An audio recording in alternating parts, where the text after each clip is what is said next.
high side. Murphy shooting, save a rebound on the view.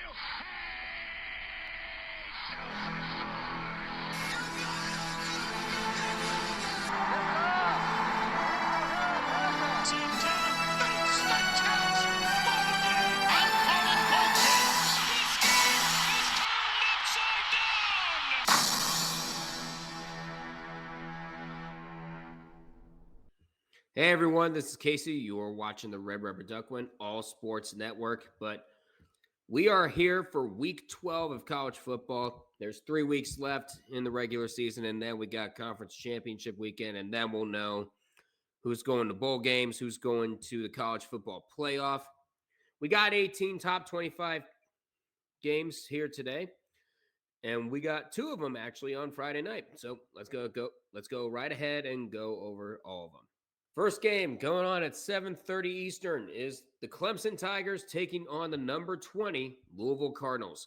So it's been a less than ideal season for Clemson. They're 4-5. Meanwhile, the Cardinals were just about 1 win away from about close to cementing their ticket to the college football playoff, but then they ended up losing to California in overtime. And this is the Cardinals team that ended up beating Clemson last season in their own house, with Dabo calling it the team's worst performance last year. And he definitely wants to get revenge and put a damper on Louisville's college football playoff hopes. But a loss for Clemson means they are 1 loss away from being bowl ineligible again. I think they were in 2021, I think they were. But regardless, it was a pretty mediocre season for Clemson that year, and they're getting close to that. And I think Louisville will bounce back. I'm going to say the Cardinals take out the Tigers, but you never know with this Clemson team. They show up at they can show up at any time. Next up, we got the Minnesota Golden Gophers taking on the number 8 Oregon Ducks. Ever since losing to Indiana at home, the Oregon Ducks have won 3 in a row, and they put off a pretty convincing win against Iowa in Kinnick Stadium. They battled the elements, and they were able to get a game-winning field goal. But there may not be enough time to try to punch a ticket if all they need is either Indiana or Ohio State to falter. But right now it's looking to be too little, too late for Oregon. As for Minnesota, they face Oregon for the first time since the Ducks moved to the Big Ten. They're coming off of a bye. As well as a come from behind win over Michigan State in overtime. The defense for Minnesota has had 32 sacks in 9 games. That leads the Big Ten, but the Gophers are 0-3 on the road this season. Outplayed at Cal and dominated by teams like Ohio State and Iowa. So this one's probably going to be a no-brainer pick. I'm going to say the Oregon Ducks take care of Minnesota. Next up, we got the Arizona Wildcats taking on the Cincinnati Bearcats. The Bearcats control their own destiny, or at least their path to the Big 12 championship game. If they get wins against Arizona, BYU, and TCU, they'll be in the conference title game. So this is the first of 3 chances to prove that they are legit. They just moved into the college football playoff rankings this week. But the Wildcats have won their last 2 games against Colorado and Kansas after losing the double overtime at home against BYU and falling short at Houston. So those Wildcats team has shown that they can hang with the big boys, especially in the Big 12. And I think this might hold true. I'm going to say Arizona pulls off the upset against Cincinnati. I'm sorry, Red, but it's just going to be a very, very tight contest. Next up, we got number 18 Michigan traveling to Chicago to take on Northwestern Wildcats, but not up in Evanston. They are going to Wrigley Field, and Northwestern opens as 10.5 underdogs. 10.5 point underdogs, I should say. Michigan is 7-2. They moved up in the college football rankings from a debut at 21 up to 18, while on a bye after holding off Purdue 2 weeks ago, 21-16 for a third straight win. They are among 10 two-loss teams ranked outside of the 12 playoff spots. So this college football playoff is wide open. So the Wolverines, they're likely going to have to run the table in order to get playoff consideration. Meanwhile, for the Wildcats, they lost at USC 38-17 last Friday, and they've dropped 2 straight after winning 4 straight. So this one is going to be difficult to predict because you never know what happens at Wrigley Field. Oh, I know Ohio State struggled up there when they were there, but I'm going to say that Michigan will be all right and they hold on to win. Well, we got 2 streaking teams in Pittsburgh this week. We got number 9 Notre Dame taking on number 22 Pitt. Marcus Freeman calls this game not a trap game, but a challenge. It's a real challenge, a great challenge. So they have to understand the challenge that they have ahead of them on Saturday. And it makes sense. After losing the first 2 games of the season to Miami and Texas A&M, Notre Dame reeled off 7 straight wins, including a blowout win over Navy. Meanwhile, for Pittsburgh, they're riding a winning streak as well with 5 straight wins, including a 35-20 win on the road against Stanford in their most recent game on November 1st. The Panthers have a 5-1 record in the ACC, and they know they have a path to competing in the college football playoff tournament, as well as a path to the ACC championship because, let's be real, the ACC can't stop collapsing in and of itself. And this one is going to be a toss-up matchup, despite Pittsburgh being 12.5-point underdogs. I have a feeling that Notre Dame has just enough firepower to hold on. I'm going to say the Fighting Irish win it over the Panthers. Next up, we got the Texas A&M Aggies sitting at number 3 in the country, hosting the 3-6 South Carolina Gamecocks. Now, this is a very interesting 3-6 because South Carolina has shown that they can hang with the big boys, especially Alabama. But last year, the Aggies were smashed 44-20 by South Carolina last season, and they were outscored 24-0 in the second half. Right now, Mike Elko has to look past that and focus on this game. You already broke the 8-4 curse with a 38-17 win at Missouri with Marcel Reed throwing 221 yards and 2 touchdowns.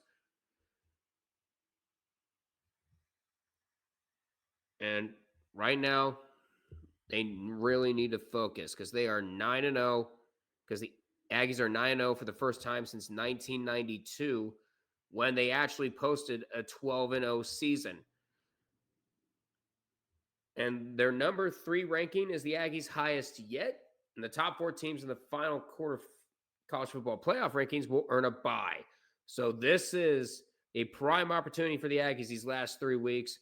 And I think it's going to continue. I'm going to say the Aggies take down the Gamecocks. Next up, we got number 24, South Florida, traveling to Annapolis to take on Navy. Now, this is a very, very interesting game because South Florida was ranked number 24 on Tuesday by the College Football Playoff Committee. They're ranked for the first time in program history by the CFP. And the Bulls look like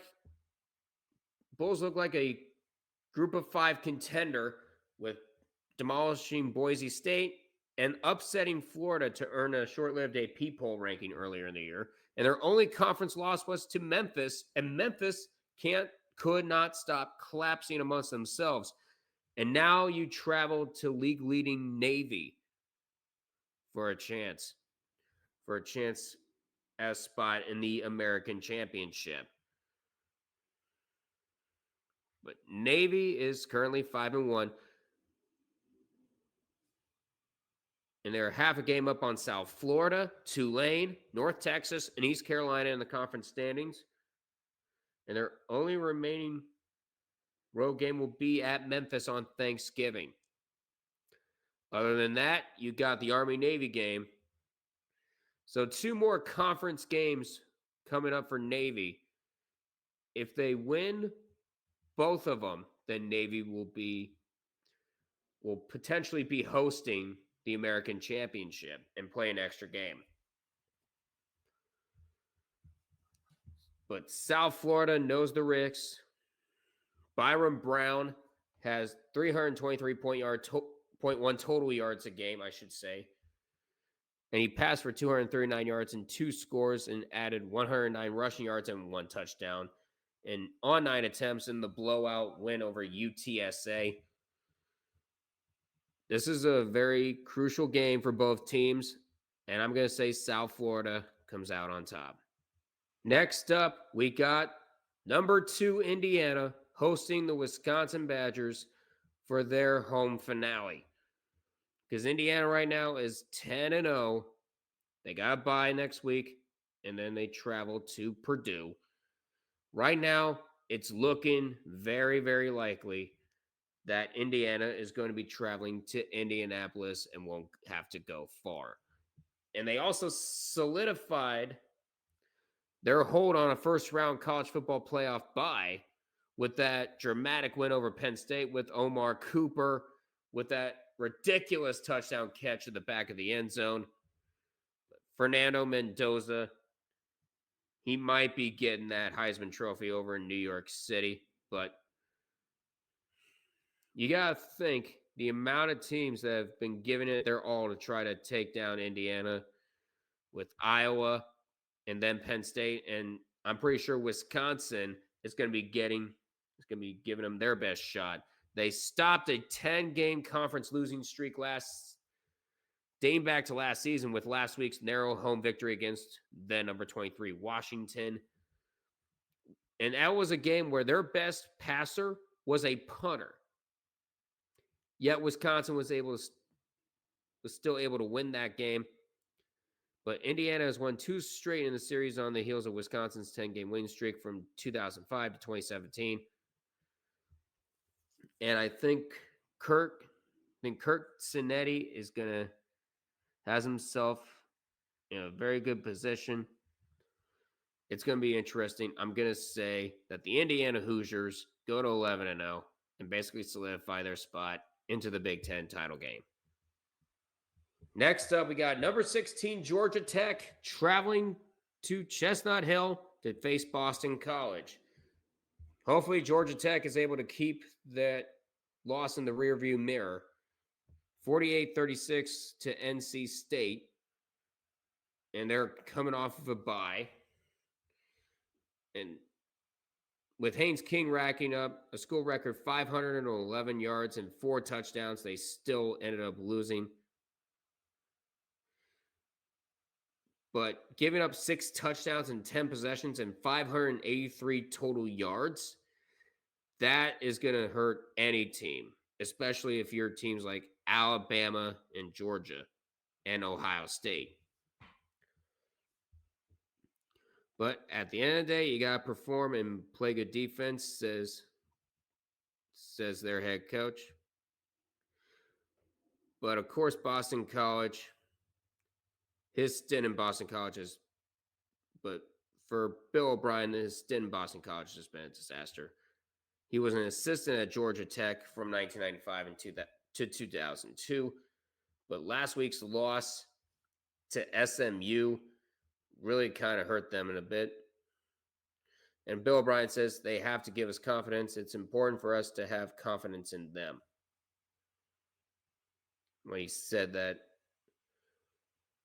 about his team, but I don't think it's going to work against Georgia Tech. I'm going to say the Jackets take it over the Eagles. Next up, we got another both teams ranked matchup. 21 Iowa taking on the USC Trojans at 17. The Trojans need a lot of help to get to the Big Ten championship game, but by winning 3 straight, they're at least on the outside looking into the college football playoff. Because their last 3 games, Iowa, Oregon, and then of course the Battle of Los Angeles. But overlooking the Hawkeyes after what they did against Oregon, that sounds like a death sentence. But since falling to Notre Dame, USC has gotten back on track in Big Ten play, wins over Nebraska and Northwestern. And Jaden Maiava completed 24 of 33 of his passes for 299 yards and 2 touchdowns. Meanwhile, USC's defense recovered a pair of fumbles and gave up just 28 rushing yards in the second half. And here's a scenario here. If Ohio State and Indiana win out, those teams will meet in the Big Ten championship. But if USC wins out and Ohio State falls to rival Michigan, then the Trojans will be boarding a flight to Indianapolis. But that's just one outside scenario that would help USC out. But this is going to be a tough battle. But I'm going to say that the Hawkeyes take down USC in the Coliseum. Next up, we got NC State taking on the highest ranked ACC team in the poll, number 15, Miami. And the Hurricanes are 7-2, but they've alternated wins and losses following a 5-0 start. And it's taken away any margin of error that Miami had left in its final 3 games. If they want to not miss out on the college football playoff like they did last year. As for NC State, they're not in the college football playoff or conference title picture, but they have proven themselves to be the ultimate spoilers, and they proved that against Georgia Tech. And they also have wins over Virginia in a non-conference game and Wake Forest this season. So don't be counting NC State out. Beg pardon. But the Wolfpack have been inconsistent, and they followed and that win over Virginia was followed by a 1-4 stretch, with the only win coming against FCS Campbell. And they really need they really need to come alive if they want to beat Miami. And I don't think it will happen here. I'm going to say that the Hurricanes pull themselves one step closer to the college football playoff. Oh boy, if that stunner in Norman did motivate Alabama last year, I don't know what did. But number 11, Oklahoma, and number 4, Alabama will be meeting in Tuscaloosa. And they're in the significance in the college football playoff picture, it's very, very clear. Ever since losing to Florida State, the Crimson Tide have won 8 straight. And this game offers a chance for them to clinch a spot in the SEC championship and also solidify a place in the college football playoff and earn some revenge for that blowout loss in Norman.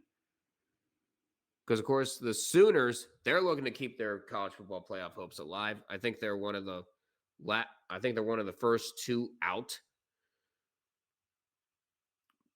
Meanwhile, Ty Simpson is focusing on avenging Jalen Milroe before him. So far, he's completed 66.9% of his passes for 2,461 yards and 21 touchdowns. Just 1 interception. But Oklahoma has had one of the more powerful defenses this season.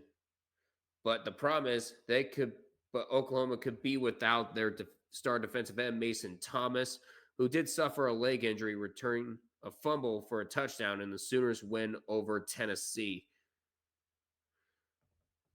And right now, it's starting to look like Alabama's evil empire is back. I'm going to say the Crimson Tide take down the Sooners. Next up, we got UCF traveling to Lubbock to take on number 6 Texas Tech. The Red Raiders are on the verge of their first 10-win season in 17 years, and they're chasing a very high seed in the college football playoff. Right now, they're currently at number 6. They are currently hosting a home playoff game against Miami. And right now, Texas Tech's final 2 regular season games are against teams with a combined 3-10 mark, with that being UCF and West Virginia. So right now, Texas Tech looks to be on the driver's seat of making the Big 12 championship.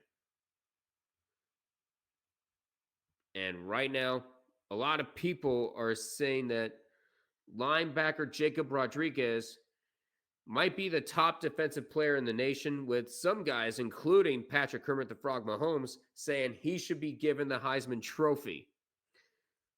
And Rodriguez leads the nation with 7 forced fumbles and also has 91 tackles, 9.5 stops for a loss, 3 interceptions, and 2 fumble recoveries. And he returned one of those fumbles for a touchdown.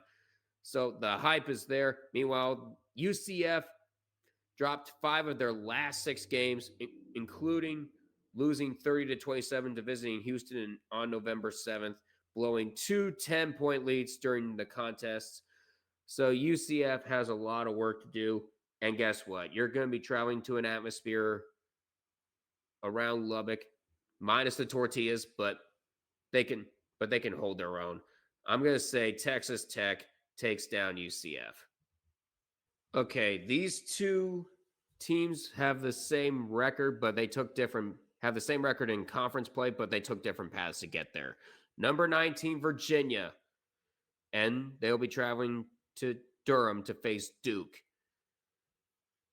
With the ACC constantly collapsing among themselves, it's very difficult to determine who's the contender, who's going to Charlotte.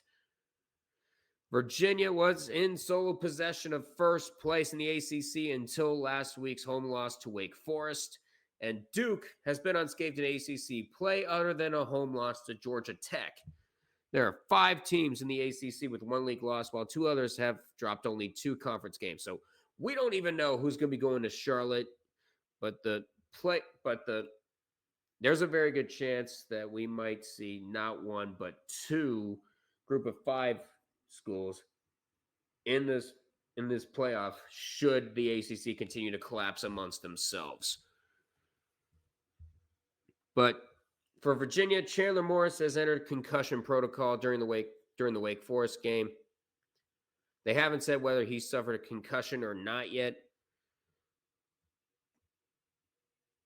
But right now, his backup is redshirt freshman Daniel Killing, who completed 18 of 28 passes for 145 yards when he was summoned against Wake Forest. Meanwhile, the Blue Devils are experiencing similar schemes from Virginia, regardless of who takes the snaps. But the Blue Devils have plenty of concerns about their defense. And the unit was vulnerable in a 46-45 victory at Clemson and was then picked apart at times in a 37-34 loss to UConn this last week.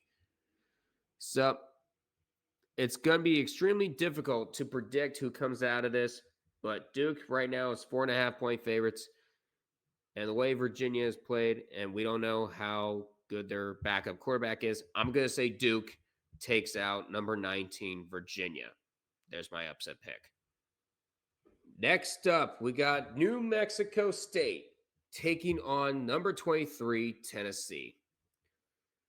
Last season, the Volunteers defense was possibly the program's best since the 1998 National Championship, but this one could not be further from the truth this season at 6-3, and now they host the 3-6 Aggies of New Mexico State. The Volunteers finished last season. They finished in 6th nationally in total Last season, the Volunteers finished 6th nationally in total defense and 7th in scoring defense. It's my cat. But after losing 6 players to the NFL, they've been giving up 31.1 points a game and 395.9 yards a game. So, and now the Aggies, they're coming off of a 24-21 loss to Kennesaw State, coming up short in a comeback attempt with 14 fourth-quarter points. And the Aggies, but they did match last year's 3-win total 5 games into the season, but since then, they lost 4 straight. And I think that losing streak is going to continue. I'm going to say Tennessee takes out New Mexico State. We got a score to settle in Oxford as Florida at 3-6 battles to keep their bowl hopes alive against number 7 Ole Miss. Now the Rebels dropped one spot in Tuesday's college football playoff rankings. They have 2 more tests before the regular season closes. You got this, and then you got the Egg Bowl against Mississippi State. Meanwhile, the Gators, they dealt the Rebels their 3rd loss and dashed their hopes in making the playoff last November when they stunned then number 9 Ole Miss and quarterback Jackson Dart 24-17 in Gainesville. And with all the rumors going around that Lane Kiffin is going to be heading to another school next year, there's a whole lot of pressure on Ole Miss, especially with Kiffin's group of quarterbacks in Austin Simmons and Trinidad Chambliss. But with Simmons, but Chambliss has passed for 2,356 yards and 13 touchdowns against 2 interceptions, and he's ran for 434 yards and 6 scores. But Simmons earned the starting nod, but has played sparingly since getting hurt in September. And so Chambliss, he's done a great job of filling in the role. But Florida, they benched their starter, DJ Lagway. Or are they going to be, or will they not and just leave freshman backup Tramel Jones Jr. on the bench? Because Billy Gonzalez is 0-2 as the team's interim coach. And I think that might be going to 0-3, despite what happened last year. I'm going to say Ole Miss takes out Florida. Next up, we got number 13 Utah taking on Baylor. This is a must-win for Utah because they're at 7-2, 4-2 in the Big 12, and they're not in an ideal position with 3 games remaining because of losses to the top 2 teams, BYU and Texas Tech.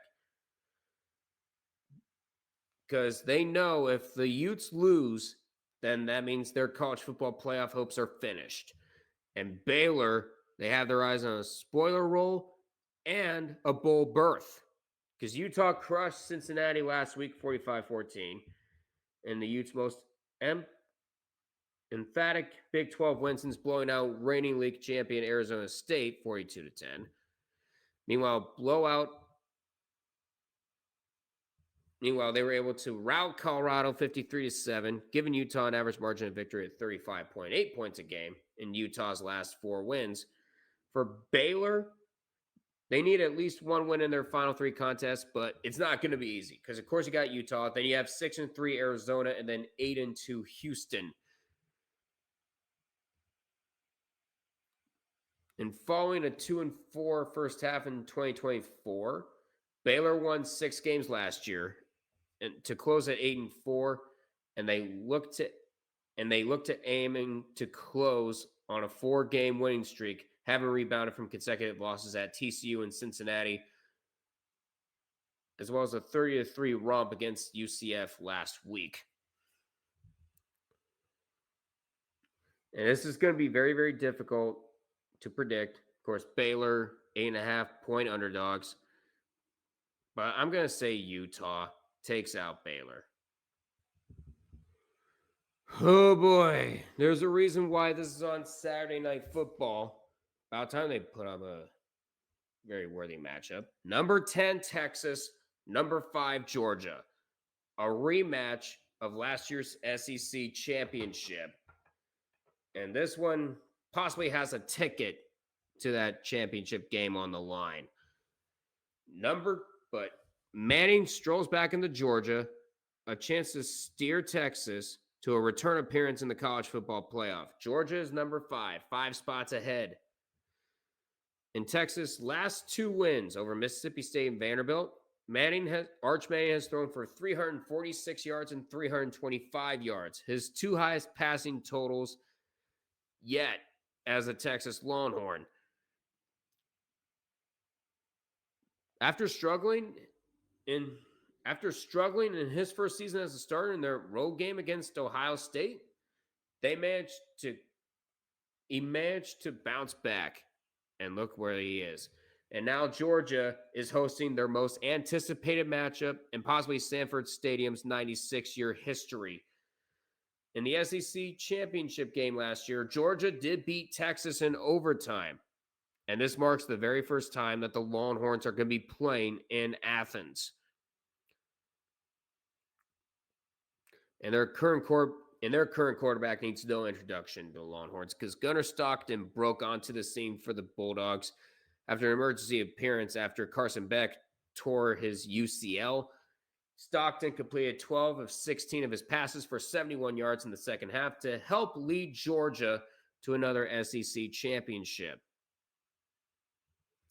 So this one is going to be a huge, huge matchup. And I'm going to say that Georgia is going to take down the Longhorns. But this game could go either way, especially in an atmosphere at Sanford Stadium. Next up, we got UCLA taking on the reigning, defending, undisputed national champions, Ohio State. Of course, the number one team in the country. They are ready for the roller coaster known as UCLA. The Buckeyes have been relentless, 9-0, 6-0 in the Big Ten, and they've hit the home stretch of the regular season, mindful of its form against the erratic 3-6 Bruins. And right now, they have to be careful because they lead the nation in scoring defense, total defense, and red zone defending, allowing just 9 scores in 16 attempts. But this has been a strange season for UCLA. That's why I say you have to be careful. Because after an 0-3 start that cost Deshaun Foster his job, they ended up losing the first game when Tim Skipper took over. But then a win over Penn State led to 3 straight wins before losing to number 2 Indiana and then Nebraska. But Nico Amalivia may have flashbacks when he steps into Ohio Stadium for a second time because 11 months ago, he was playing for Tennessee on a 25-degree night. And it did not go well as he lost 42-17. He was 14 of 31 with 104 yards, sacked 4 times for 35 yards, and had 20 rushes for 47 yards. And last week, Nebraska sacked him 3 times. And Amalivia took a beating while rushing for a team-high 86 yards. So it's going to be difficult for him, a second trip into the building. But I'm going to say Ohio State takes out UCLA. And finally, we got TCU taking on number 12 BYU. Because last week for BYU was a complete disaster. Because they did not look like one of the nation's better teams against Texas Tech and losing 29-7. The Cougars were held to a season low 255 yards, and they committed 3 turnovers. And the Cougars tight end Carson Ryan said they had an opportunity to do something special this year and go 12-0, but they lost that chance. But the good news is their destiny is still in their hands, and they just got to go out and perform and bounce back as an offense, especially. But that loss means the Cougars will probably have to win all 3 of their final regular season games and then probably win impressively to land a spot in the college football playoff because I think they're part of the first 2 out. Because BYU missed out last season when they were 10-2 on selection day before finishing with the victory in the Alamo Bowl.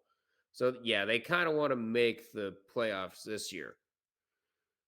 And the Cougars are 1-1 against ranked teams this season, having beaten then number 23 Utah at home. And then, of course, you know what happened with Texas Tech. For TCU, they are in the middle of the pack in the Big 12 after falling 20-17 to visiting Iowa State. Josh Hoover has thrown just 8 interceptions, but 2 were against the Cyclones. And he's also not happy that the offense scored just 3 first-half points and have failed to score a touchdown in the opening quarter 4 of its 6 Big 12 games. So TCU is going to try to fix that, and as well as trying to get more pressure on Bill Backmeyer, who has been intercepted just 4 times, and he's thrown for nearly 2,000 yards and 12 touchdowns. So it's going to be difficult, but I'm going to say BYU takes out TCU. And that is going to do it for me. Please feel free to like, comment, share this with your friends, subscribe to the Red Rubber Duck Win All Sports Network. I will see you guys on Sunday for Bengals and Steelers. Hope you enjoy the rest of the college football season, but until we meet again, I will see you guys in the next one.